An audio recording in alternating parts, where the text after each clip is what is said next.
ಸಿದ್ದರಾಮಯ್ಯ ರಾಜೀನಾಮೆ ಸಂಬಂಧಪಟ್ಟ ಹಾಗೆ ಬಹಳಷ್ಟು ಚರ್ಚೆಗೆ ಗ್ರಾಸವಾಗಿರುವಂತಹ ವಿಚಾರ. ಆದರೆ ಕೆಬಿ ಕೋಳಿವಾಡ ಮತ್ತೊಮ್ಮೆ ಚುನಾವಣಾ ಪ್ರಚಾರದ ವೇಳೆ ಮೋದಿ ಮುಡಾ ಬಗ್ಗೆ ಹೇಳಿದ್ರು. ಚುನಾವಣೆಯಲ್ಲಿ ಮೋದಿ ಕರ್ನಾಟಕದ ಬಗ್ಗೆ ಮಾತನಾಡಿದ್ರು. ಪದೇ ಪದೇ ಮಾತನಾಡಿದ್ದು ಚುನಾವಣೆ ಮೇಲೆ ಎಫೆಕ್ಟ್ ಆಗಿದೆ ಅಂತ. ಬೆಂಗಳೂರಿನಲ್ಲಿ ಮಾಜಿ ಸ್ಪೀಕರ್ ಕೆಬಿ ಕೋಳಿವಾಡ ಹೇಳಿಕೆಯನ್ನು ಕೊಟ್ಟಿದ್ದಾರೆ.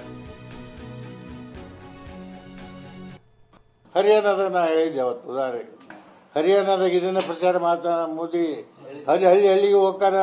ಹರಿಯಾಣದಾಗ ಇಫೆಕ್ಟ್ ಆಕತಿ, ಹರಿಯಾಣದಾಗ ನೋಡಿ ಈಗ ಇಫೆಕ್ಟ್ ಆಗೈತೆ, ಸ್ವಲ್ಪ ಕಾಶ್ಮೀರದಾಗ ಆಗೈತೆ, ಗೆದ್ದವೆ. ಹರಿಯಾಣದಾಗ ಇಡೀ ಈ ಹರಿಯಾಣ ತುಂಬಾ ಮೋದಿ ಹೋಗಿ ಬೇರೆ ಕರ್ನಾಟಕದ ಇದು ಮಾಡ್ದ, ಹಿಂಗೆ ಅದು ಇಫೆಕ್ಟ್ ಆಯ್ತು.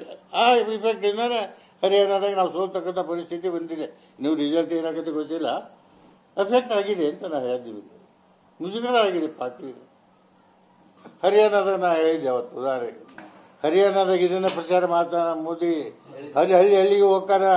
ಹರಿಯಾಣದಾಗ ಇಫೆಕ್ಟ್ ಆಕತಿ, ಹರಿಯಾಣದಾಗ ನೋಡಿ ಈಗ ಇಫೆಕ್ಟ್ ಆಗೈತೆ, ಸ್ವಲ್ಪ ಕಾಶ್ಮೀರದಾಗ ಆಗೈತೆ, ಗೆದ್ದವೆ. ಹರಿಯಾಣದಾಗ ಇಡೀ ಈ ಹರಿಯಾಣ ತುಂಬಾ ಮೋದಿ ಹೋಗಿ ಬೇರೆ ಕರ್ನಾಟಕದ ಇದು ಮಾಡ್ದ, ಹಿಂಗೆ ಅದು ಇಫೆಕ್ಟ್ ಆಯ್ತು. ಆ ಇಫೆಕ್ಟ್ ಇಂದಾನೆ ಹರಿಯಾಣದಾಗ ನಾವು ಸೋಲ್ತಕ್ಕಂಥ ಪರಿಸ್ಥಿತಿ ಬಂದಿದೆ. ನೀವು ರಿಸಲ್ಟ್ ಏನಾಗುತ್ತೆ ಗೊತ್ತಿಲ್ಲ, ಎಫೆಕ್ಟ್ ಆಗಿದೆ ಅಂತ ನಾವು ಹೇಳಿದ್ದೀವಿ.